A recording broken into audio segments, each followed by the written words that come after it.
जय Hind future officers, मैं सचिन शौकंद आप सभी का स्वागत करता हूं आपकी सुपर 100 सीरीज़ में मानेकशॉ ऑफिसर्स एकेडमी पे। आज है डे 26 और आज हम बात करेंगे जिस टॉपिक के बारे में वो आपसे रियल लाइफ में रिलेटेड है कि आपके बाल छोटी उम्र में क्यों सफ़ेद हो जाते हैं। और सफ़ेद होना तो ठीक है कि आपकी छोटी उम्र में बाल झड़ क्यों जाते हैं। इसके अलावा आपकी आंखों का रंग नीला क्यों होता है और ब्राउन होता है तो ब्राउन क्यों होता है, या आपकी जो भी अपीयरेंस है वो वैसी क्यों है, ये सब हम डिस्कस करेंगे। हमारे एग्जाम पर्सपेक्टिव से हम समझेंगे कि ये टॉपिक क्यों इंपॉर्टेंट है। लेकिन उससे पहले मैं आपको बताना चाहूँगा कि हमारे एनडी और सीडीएस के अपकमिंग बैचेस स्टार्ट होने जा रहे हैं। तो अगर आप हमारे ऑनलाइन या ऑफलाइन क्लासरूम बैचेस के अंदर एनरोल करना चाहते हैं तो अपनी स्क्रीन पर दिए हुए नंबर पर आप कॉन्टैक्ट कर सकते हैं। यहाँ पे आपको सभी टीचर्स जिन्हें 15-15, 20-20 साल पढ़ाने का एक्सपीरियंस है अपने अपने सब्जेक्ट को, वो आपको सीडीएस और एनडीए के लिए पढ़ाएंगे। आपके सबसे पहले सिलेबस कवर करवाया जाएगा, उसके बाद आपकी टेस्ट सीरीज कंडक्ट होगी, आपकी रिवीजन करवाई जाएगी और इस सब के साथ साथ आपको फ्री ऑफ कॉस्ट एसएसबी के लिए प्रिपेयर किया जाएगा। आई होप आप सभी इस अपॉर्चुनिटी का फ़ायदा उठाएंगे और अपनी दिए हुई स्क्रीन पे नंबर पे आप कांटेक्ट करेंगे।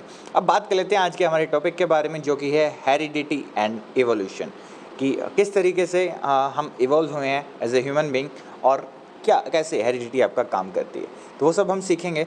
तो शुरू करते हैं सबसे पहले रिप्रोडक्शन से कि रिप्रोडक्शन क्या है। रिप्रोडक्शन एक ऐसी प्रोसेस है जिसमें आप एक न्यू ऑफस्प्रिंग को जन्म देते हैं, राइज करते हैं, which is similar to their parents, but कुछ वेरिएशंस उसके अंदर होती है। और ये जो सिमिलरिटी होती है, ये होने का रीज़न क्या है कि आपका डीएनए कॉपिंग यहाँ पे आपका हो रहा होता है। It may be noted that this difference are slightly visible as in asexual reproduction as in the plants, but there are greater variation and diversity in case of sexual reproduction, वहाँ पे बहुत ज़्यादा होती है, which involves the fusion of two different gametes. This leads the variation that are seen in each generation. ये जो variation है आपकी हर जनरेशन के अंदर पहले से थोड़ी ज़्यादा बढ़ती जाती है। अब ऐसा क्यों होता है, कैसे होता है, वो सब हम समझेंगे। लेकिन क्या इसके कुछ फ़ायदे भी हो सकते हैं? बिल्कुल हो सकते हैं। कुछ नुकसान हो सकते हैं, वो भी हो सकते हैं। अब इसका एक एग्जांपल है बैक्टीरिया। बैक्टीरिया आपका टॉलरेट कर सकता है हायर टेम्परेचर, तो ये आपका हीट वेव्स के दौरान भी आपका सर्वाइव कर जाएगा। And it is one of the great example for आपका डीएनए कॉपिंग की वजह से जो फ़ायदे या नुकसान हो सकते हैं। अब बात कर लेते हैं हेरिडिटी क्या है। The biological process that maintain और पासिस ऑन द कैरेक्टरिस्टिक्स और द ट्रेट्स ऑफ पेरेंट्स। जब आपके पेरेंट्स में से आपके अंदर गुण आ जाते हैं तो उसी को हेरिडिटी कह देते हैं। जैसे आपकी आंखों का रंग, बाल, आंखें, हाइट आपकी, ये सारी क्वालिटीज़ आपकी। This is responsible for maintaining the variation in generation and the evolution of species over A time of period. क्या धीरे धीरे हमें टाइम के अकॉर्डिंग चेंज होना पड़ता है। तो with the passage of long time जो ये चेंजेस आते हैं, जैसे हम इवॉल्व होते हैं, उसके पीछे भी यही रीज़न है। And if we talk about traits क्या होते हैं, इनहेरिटेड ट्रेट्स क्या होते हैं, so these are just the qualities जो आपके अंदर हैं, जो आपके पेरेंट्स से आती हैं।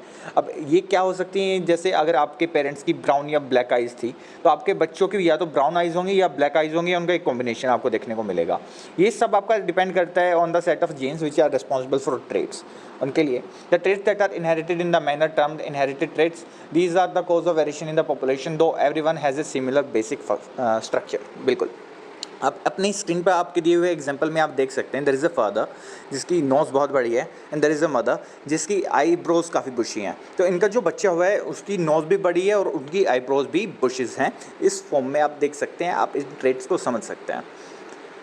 अब रूल्स कुछ ऐसे दिए थे ट्रेड्स से रिलेटेड आपके मेंडल्स ने। तो मेंडल्स आपका यानी कि जॉर्ज जोहान मेंडल्स को आपका फादर ऑफ जेनेटिक्स भी कहा जाता है, क्योंकि इन्होंने बहुत सारे एक्सपेरिमेंट किए थे इनके।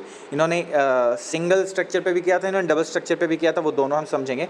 लेकिन इन्होंने साफ साफ एक ही बात कही कि जो भी ये चीज़ें होती हैं, it is just because of your genes. The genes are present as a pair for specific trait and they are termed as alleles. अब एलीज क्या होता है आपको समझ में आ गया होगा कि आपका जब पेयर के फॉर्म में आप उनको जीन्स को काउंट कर लेते हैं तो उनको एलीज कहा जाता है।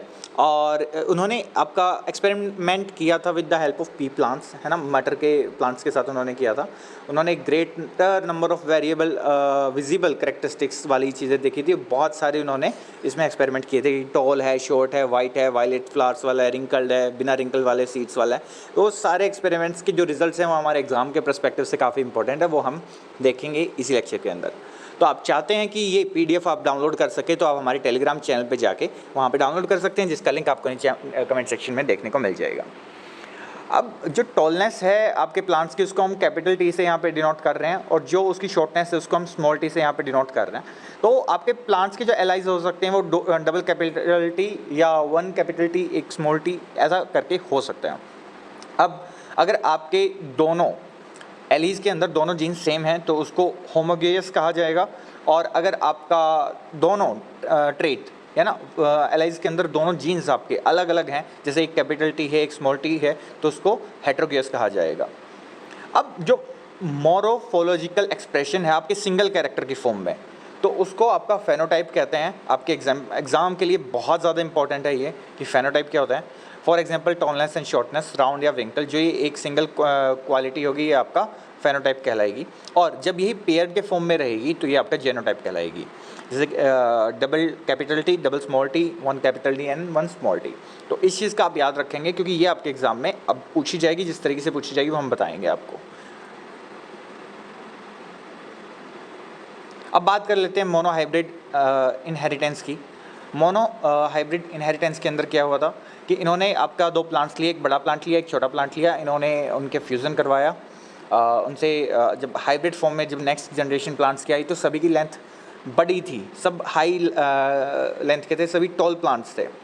लेकिन इन्होंने फिर सेकंड जनरेशन फर्स्ट जनरेशन की आपस में क्रॉस ब्रीडिंग कराई, तो उसके बाद जो सेकंड जनरेशन हुई तो वहाँ पे क्वार्टरली हमें शॉर्ट प्लांट्स देखने को मिले और बाकी 3/4 हमें लॉन्ग या टॉल प्लांट्स से देखने को मिले।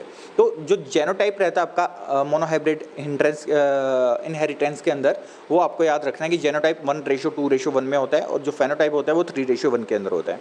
ऐसे ये तो मोनोहाइब्रिड हो गया, मतलब सिर्फ एक क्वालिटी के बेसिस पे होगा। अगर दो क्वालिटी के बेसिस पे हम यहाँ पे बात कर रहे होते एक साथ, तो आपका जेनोटाइप 9 डिफरेंट कॉम्बिनेशंस बनाता और आपके फेनोटाइप का रेशो होता 9:3:3:1। ये डायरेक्ट आप याद कर लेंगे, आपके एग्जाम के पर्सपेक्टिव से डायरेक्टली इंपॉर्टेंट है। अब बात कर लेते हैं इनके क्वेश्चंस कहाँ से आप प्रैक्टिस करेंगे। तो इन सब जितने भी चैप्टर अभी तक हो चुके हैं इन सब के, और इस चैप्टर के क्वेश्चन आपको टेलीग्राम चैनल पे हमारे प्रोवाइड करवा दिए जाएंगे, जिसका लिंक नीचे डिस्क्रिप्शन में है, तो आप उसको ज्वाइन कर सकते हैं। अब बात कर लेते हैं हमारे इंग्लिश सेक्शन के बारे में कि इंग्लिश में हमें कहाँ से पढ़ना है, क्या पढ़ना है, या फिर जो रूल हम डेली पढ़ते हैं, तो आज का क्या रूल हमने पढ़ना है। तो आज का रूल है कि हम पढ़ चुके हैं अभी तक के 25 लेक्चर्स के अंदर बहुत डिटेल के अंदर आपका सब्जेक्ट वर्ब एग्रीमेंट के बारे में।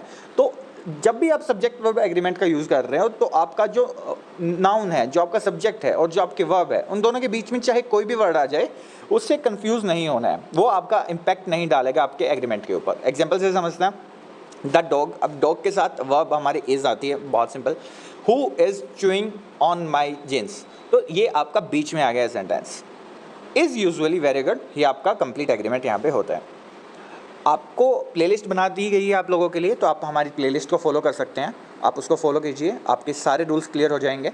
आपको हमारे इन थीम बेस्ड वीडियो में से हर वीडियो में से एटलीस्ट एक क्वेश्चन आपको अपने एग्जाम में डायरेक्टली देखने को मिलेगा। तो make sure you follow it, you share it your friends, you subscribe to the Telegram channel and subscribe to the YouTube channel as well. Thank you so much, जय हिंद, जय Bharat. Please subscribe our Manekshaw Officers Academy YouTube channel, and for further MCQs, practice questions, mock tests, PDF and study material, join us on Telegram and Instagram. Link given in the description.